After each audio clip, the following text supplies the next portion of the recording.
অল্পতেই ভাঙবে উদ্বোধনী জুটি। টেস্ট, ওডিআই কিংবা টি-20 সব ফরম্যাটেই এখন বাংলাদেশ দলের চিত্র।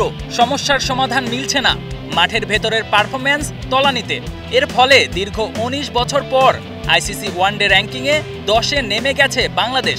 এই ব্যর্থতার অন্যতম প্রধান কারণ ওপেনিং পার্টনারশিপে বড় রান আসছে না।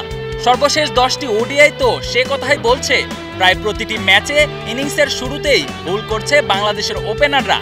শেষ 10 ম্যাচের মধ্যে উদ্বোধনী জুটিতে সর্বোচ্চ 53 রান আসে 2024 সালের নভেম্বরে।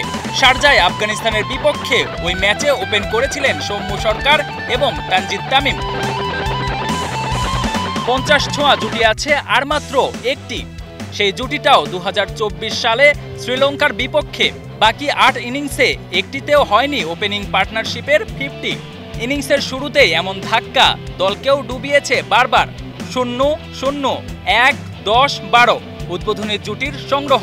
ওপেনিংয়ে বারবার পরিবর্তন এলেও লাভ হচ্ছে না। শেষ 10 ম্যাচের 5টিতেই বাংলাদেশ খেলেছে শ্রীলঙ্কার বিপক্ষে, একটি করে নিউজিল্যান্ড এবং ইন্ডিয়ার বিপক্ষে চ্যাম্পিয়ন্স ট্রফিতে, বাকি 3টি আফগানিস্তানের বিপক্ষে। ম্যাচগুলোর মধ্যে 7টি ম্যাচ দেশের বাইরে খেলেছে বাংলাদেশ, বাকি 3টি চট্টগ্রামে শ্রীলঙ্কার বিপক্ষে। কোথাও সমস্যার সমাধান পায়নি টিম ম্যানেজমেন্ট। 2022 সালের আগস্টে ওডিআইয়ে শেষবার 100 রানের উদ্বোধনী জুটির দেখা পেয়েছিল বাংলাদেশ দল। প্রতিপক্ষ ছিল জিম্বাবুয়ে।